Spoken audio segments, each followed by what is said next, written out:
Good morning, kids. Welcome to the first lesson of economics, basic concepts in economics. And move on to the second point, which is goods and services. Goods and services. Now, here first let me explain you the meaning of goods. Goods means goods means anything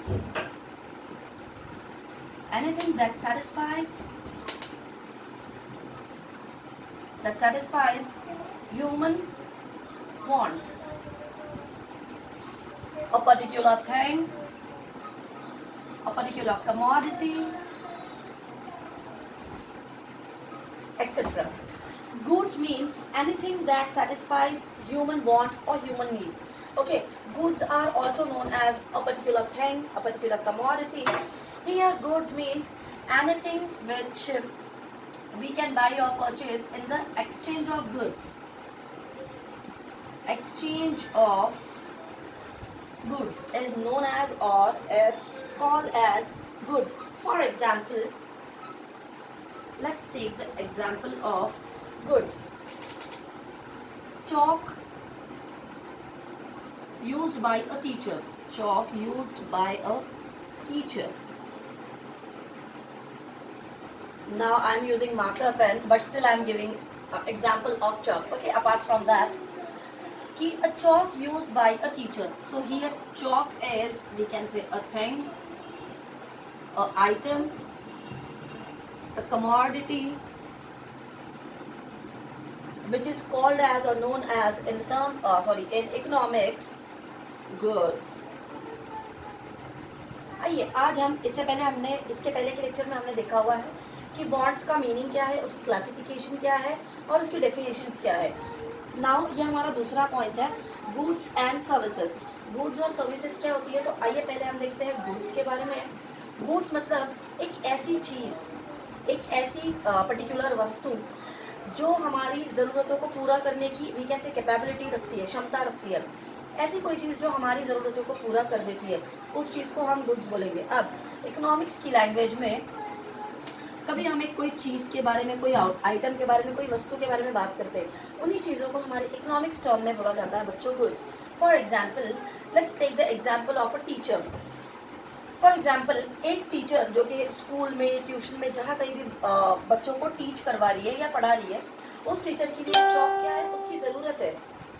या anything that satisfies human wants, जो उसकी satisfy मतलब कि क्या, उसकी ज़रूरत को पूरा करने की कैपेबिलिटी रखता है, क्षमता रखता है. तो यहाँ पे एक टीचर की क्या ज़रूरत है बच्चों, यहाँ पे एक टीचर की ज़रूरत है एक चौक, मामूली सा चौक, जिससे वो अपनी जो भी ज़रूरत है कि बच्चों को जो भी वो explain whatever she wants to explain to the kids of a class, easily she can explain the same. जो भी वो अपने बच्चों को मैसेज कन्वे करना चाहती है या जो भी लेसन पढ़ाना चाहती है, वो बच्चों को ईजिली पढ़ा पाएगी. ये थी हमारी गुड्स की डेफिनेशन. आइए मूव ऑन करते हैं दूसरी चीज़ की तरफ, जो कि है मेरे services. The another one is services. Okay, again, services means anything that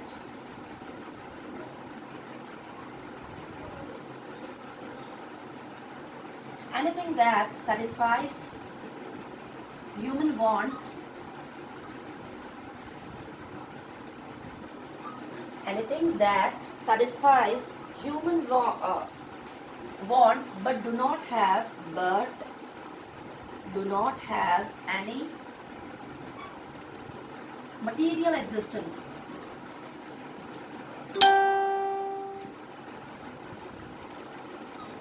But do not have any material existence.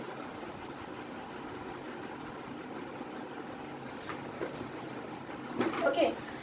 अब हमारी सर्विसेज क्या होती है, सर्विसेज एक ऐसी चीज़ होती है जो हमारी ज़रूरतों को पूरा करती है, बट उसके अंदर कोई मटेरियल नहीं होता है या कोई मटेरियल का उसमें अस्तित्व ही नहीं होता है. आइए देखते हैं example. The example is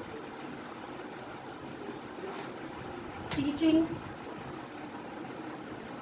offered by a teacher.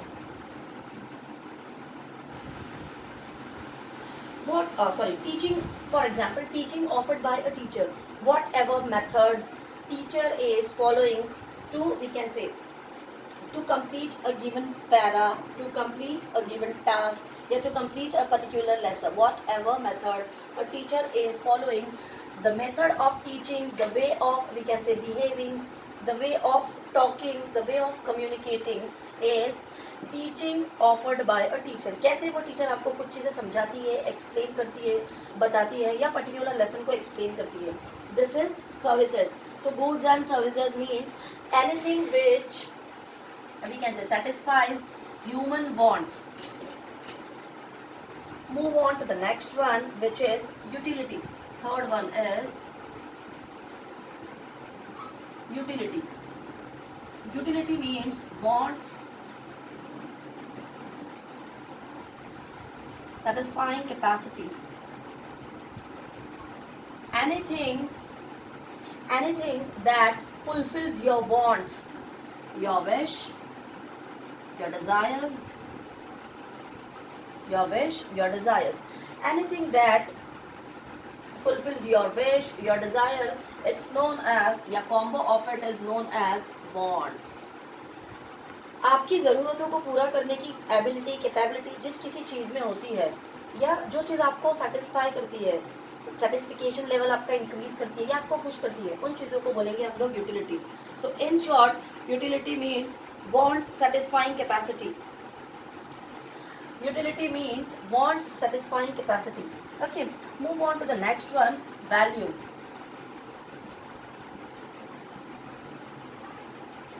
Value. Now, value is divided into two parts. First one is value in use, and another one is value in exchange. Now let's have a look toward it one by one. Now value, किसी भी चीज़ की we can say अहमियत कितनी है, उसको महत्व कितना देना चाहिए, इम्पोर्टेंस कितना देना चाहिए, ये चीज़ क्या होती है, दो सेक्शंस में डिवाइडेड है. पहला है हमारा वैल्यू इन यूज और दूसरा है हमारा वैल्यू इन एक्सचेंज. पहला है हमारा वैल्यू इन यूज और दूसरा है हमारा वैल्यू इन एक्सचेंज. आइए देखते हैं वैल्यू इन यूज क्या है. Now value in use is for example value in use is sunshine. Sunshine which is free gift by the nature for us, है ना. We can take vitamin D from it. या it is very useful, है ना, for development of your bone, for your skin and XYZ things. So the sunshine which is provided by the nature at free of cost, है ना, nature is not charging any cost for providing sunshine to you. Nature जो है value in use क्या हो जाता है बच्चों, जो डेली हम लोगों को सुबह सुबह में सूरज की रोशनी जो मिलती है जिससे हमारा विटामिन डी इंक्रीज होता है, हमारी स्किन के लिए जो अच्छा है, या हमारे बोन्स जिससे मजबूत हो रहे हैं, ये सब चीज़ों की हमारी ज़िंदगी में बहुत ज़्यादा अहमियत है. But the thing is that worth of commodity, this is worth of commodity, कि ये चीज़ हमारी ज़िंदगी में बहुत ज़्यादा अहमियत रखती है. But the thing is that this is free of cost. ये चीज़ हमारी ज़िंदगी में बहुत अहम है, बहुत इंपॉर्टेंट है, बट इसका जो वर्थ है ये फ्री ऑफ कॉस्ट है. हमें इसके लिए we did not have to pay any we can say charges for the same. And value in exchange, value in exchange means what, TV और car. You have, whenever you are supposed to purchase a TV or a car, at that time you have to pay money against it. If you want to purchase TV, you have to pay money against it, money or money's worth. अगर आप whenever you want to purchase a car, you have to pay money and in return you'll get car. Value in exchange क्या हो जाता है कि आपको अगर कोई चीज़ खरीदनी है या कोई चीज़ आप जब भी लेना चाहते हो तो आपको एक चीज़ देनी होगी और एक चीज़ लेनी होगी. तो जो चीज़ आप देने वाले हो दैट इज़ मनी, वो रहेंगे आपके पैसे. Move on to the next one guys, that is fifth one.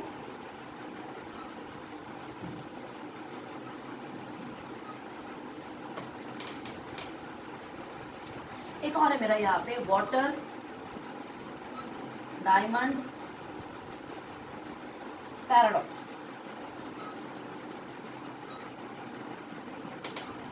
Water diamond paradox of values. अब ये वाटर डायमंड पैराडॉक्स वैल्यूज क्या होती है, आइए देखते हैं। सबसे पहले हम ले लेते हैं यहाँ पे water and then diamond.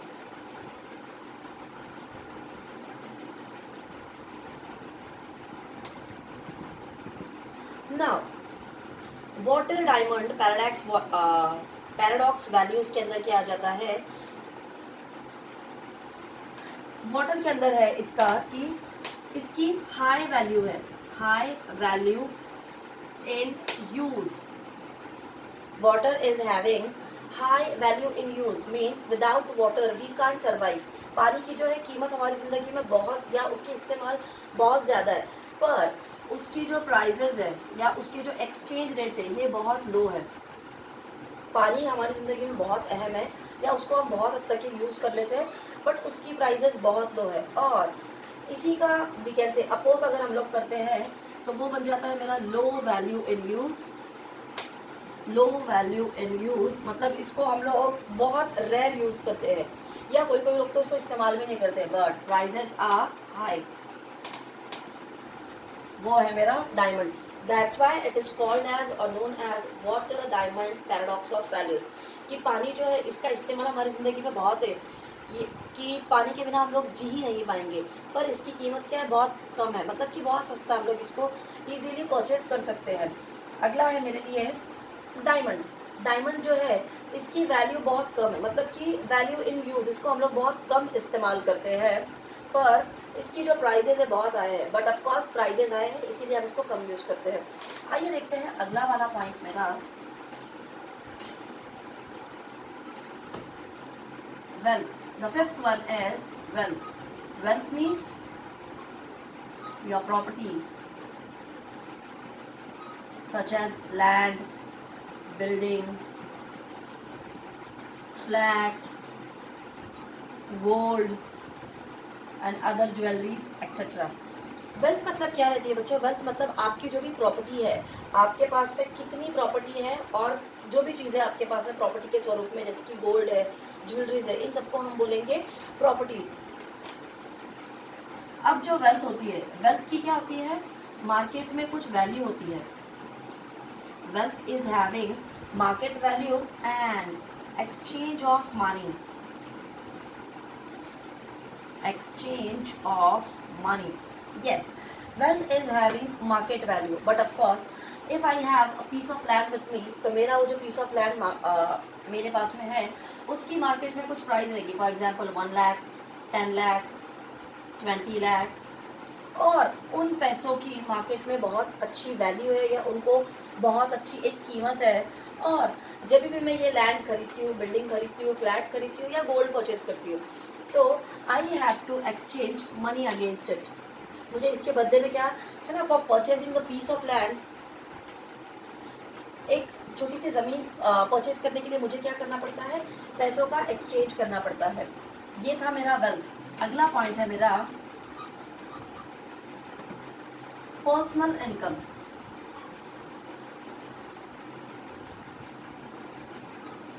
Sixth point is personal income. Income earned by a individual person. Income earned by a individual person या a person's income. एक अकेला बंदा कितने पैसे कमाता है या कितनी अर्निंग्स उसकी होती है, उसकी इनकम कितनी है, उसकी इनकम पे टैक्स वो कितना पे कर रहा है, ये सारा आ जाएगा हमारा पर्सनल इनकम। एक किसी अकेले सिंगल इंडिविजुअल बंदे की ही इनकम के बारे में हम लोग बात करेंगे। And last point of the session is personal disposable income. Personal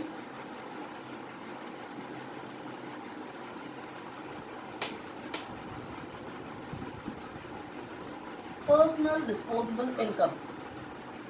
Okay.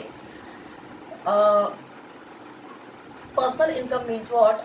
In it, we are just talking about person's income. Okay, how much earnings a person is, we can say. How much person's income the person is earning in a month, in a year, या in 5 years, जो भी है। एक बंदा साल भर में कितना कमा लेता है, या दिन भर में कितना कमा लेता है, महीने भर में कितना कमा लेता है, this is called as personal income. And personal disposable income means what, कि एक इंडिविजुअल बंदा, हाउ मैनी टैक्सेस और इंडिविजुअल पर्सन और वी कैन से इंडिविजुअल बंदा इज पेइंग, कितने टैक्सेस वो बंदा पे करता है, सच एज इनकम टैक्स, उसके बाद में जीएसटी, उसके बाद में custom duties, freight charges, XYZ. Okay, so that's it for today. Thank you so much.